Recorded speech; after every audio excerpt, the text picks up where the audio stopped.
Assalamualaikum warahmatullahi wabarakatuh. Alhamdulillahirabbil alamin. Assalatu wassalamu ala asrofil anbiya'i mursalin sayyidina Muhammadin wa ala alihi washabihi ajmain. Amma ba'du. Pertama-tama saya ucapkan terima kasih kepada Bapak Muhammad Farisan Lutfi, SAKMAK, selaku dosen pengempu mata kuliah analisis laporan keuangan. Dan sebelumnya, perkenalkan nama saya Faradiba Dibianggraini dari kelas akuntansi keuangan perusahaan. Di sini saya akan mempresentasikan analisis laporan keuangan perusahaan saya yang saya ambil dari perusahaan Aneka Tambang. Baiklah, PT Aneka Tambang merupakan badan usaha milik negara yang berdiri pada tahun 1968 dan PT Aneka Tambang bergerak pada bidang pertambangan, pengangkutan, perdagangan, dan jasa sektor pertambangan. Nah, untuk analisis laporan keuangan saya mengambil 3 tahun, yaitu 2020, 2021, dan 2022. Pada analisis horizontal, pada tahun 2020 ke tahun 2021, jumlah aset mengalami kenaikan sebesar Rp32.529.513 menjadi Rp32.916.154 atau 3,74%. Hal ini disebabkan adanya peningkatan besar pada akun piutang usaha pihak berrelasi, akun aset eksplorasi dan evaluasi. Sedangkan pada tahun 2021 ke tahun 2022 hanya mengalami kenaikan sebesar Rp33.619.154 menjadi Rp33.637.271 atau 2,19%. Hal ini disebabkan adanya peningkatan pada akun pajak dibayar di muka lancar, akun piutang lainnya pihak ketiga. Nah, selanjutnya pada tahun 2020 ke tahun 2021 jumlah liabilitas mengalami penurunan sebesar Rp12.690.064 menjadi Rp12.079.056 atau min 4,81%. Hal ini disebabkan adanya penurunan pada akun liabilitas jangka panjang yang jatuh tempo dalam 1 tahun atas utang bank. Sedangkan pada tahun 2021 ke tahun 2022 juga mengalami penurunan sebesar Rp12.079.056 menjadi Rp9.925.211 atau min 17,83%. Hal ini disebabkan adanya penurunan pada akun utang lainnya pihak berrelasi.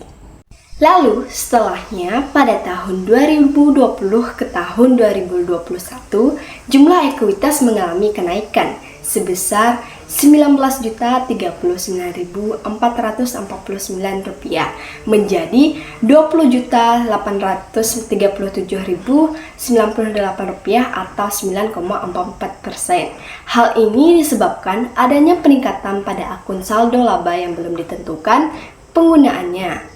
Sedangkan pada tahun 2021 ke tahun 2022 hanya mengalami kenaikan sebesar Rp20.837.098 menjadi Rp23.712.060 atau 13,80%. Hal ini disebabkan adanya peningkatan juga pada akun saldo laba yang belum ditentukan penggunaannya. Selanjutnya, analisis vertikal. Dari hasil analisis vertikal pada PT Aneka Tambang, pada tahun 2020 memiliki total aset lancar sebesar 28,84% atau senilai Rp9.190.514 dari total keseluruhan aset pada tahun 2020. Sedangkan total aset tidak lancarnya yang dimiliki sebesar 71,16% atau senilai Rp22.578.999 dari total keseluruhan aset yang dimiliki. Kemudian, untuk tahun 2021 memiliki total aset lancar sebesar 35,63% atau senilai Rp11.728.143 dari total keseluruhan aset pada tahun 2021.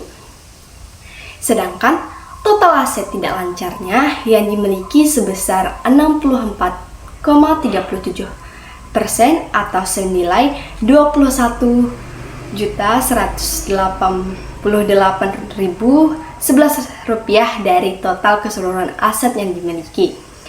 Nah, untuk aset lancarnya sebesar 30,77% atau senilai Rp11.694.779 dari total keseluruhan aset pada tahun 2022.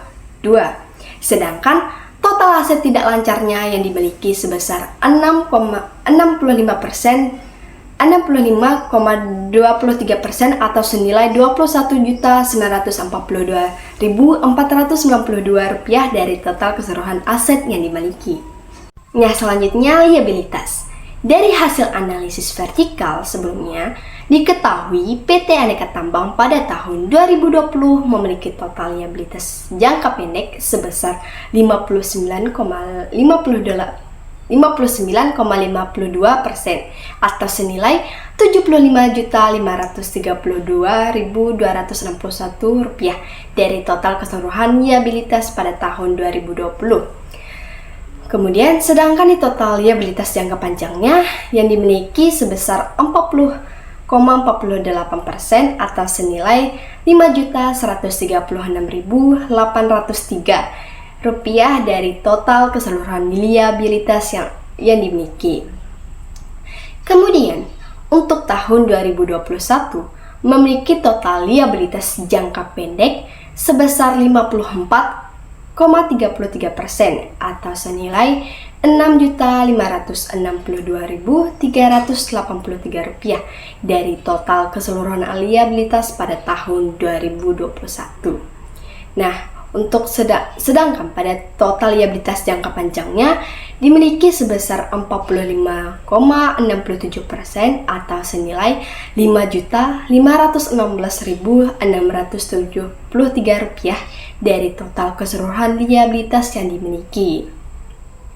Kemudian, pada tahun 2020 memiliki total liabilitas jangka pendek sebesar 60,17% atau senilai Rp5.971.662 dari total keseluruhan liabilitas pada tahun 2022 maksudnya.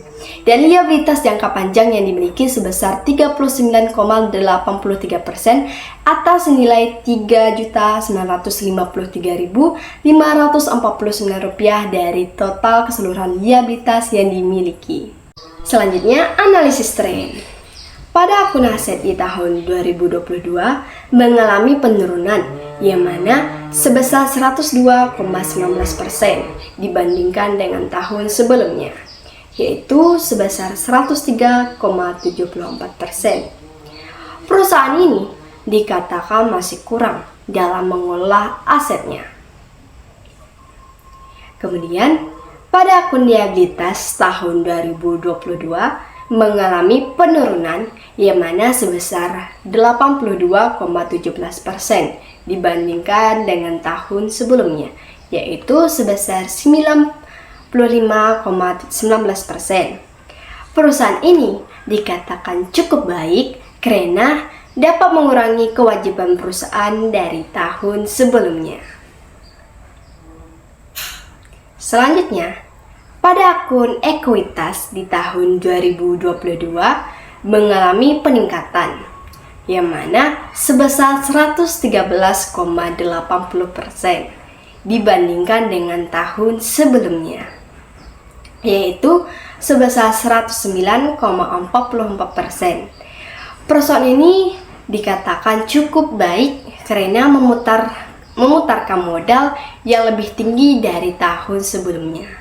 Selanjutnya, analisis rasio likuiditas. Secara keseluruhan, menurut saya, perusahaan ini masih dikatakan cukup dalam memenuhi kewajiban dengan menggunakan aset yang dimilikinya. Akan tetapi, perusahaan harus bisa memprediksi kemungkinan-kemungkinan yang dapat membuat perusahaan tidak mampu membayar kewajibannya, yang malah mengakibatkan perusahaan bangkrut. Baiklah, selanjutnya ini adalah analisis rasio solvabilitas. Untuk keseluruhan, menurut saya, perusahaan ini dikatakan baik-baik saja karena memiliki aset yang cukup untuk membayar utangnya. Akan tetapi, masih kurang dalam memenuhi kewajiban bunganya. Dapat dilihat di time insurance earned dan fixed charge coverage yang dalam 3 tahunnya tetap tidak mengalami peningkatan. Nah, selanjutnya ini adalah analisis rasio aktivitas. Secara keseluruhan, menurut saya, perusahaan ini baik dalam memutarkan modal usahanya. Dapat dilihat dari perputaran pada piutang dan mengganti persediaan yang ada. Akan tetapi, perusahaan masih kurang dalam memanfaatkan aset yang dimiliki perusahaan. Yang terakhir adalah analisis rasio profitabilitas. Secara keseluruhan, menurut saya, perusahaan ini masih dikatakan kurang efektif dalam penjualannya karena dapat dilihat pada net profit margin yang dimana sangat kurang dalam menghasilkan laba dalam usahanya. Dan juga perusahaan kurang dalam bersaing pada pasar yang dapat dilihat pada return in investment. Nah, untuk kesimpulannya, dari analisis yang dilakukan dapat disimpulkan bahwa perusahaan PT Aneka Tambang masih dikatakan baik-baik saja. Sebagaimana aset perusahaan ini masih cukup dalam menutupi kewajibannya. Perusahaan ini juga masih mampu menagih piutang dan memutarkan modal. Akan tetapi masih kurang dalam menjalankan penjualannya. Baiklah, itu saja yang dapat saya sampaikan. Saya ucapkan mohon maaf jika ada salah kata dan saya ucapkan terima kasih. Wabillahi taufiq wal hidayah. Wassalamualaikum warahmatullahi wabarakatuh.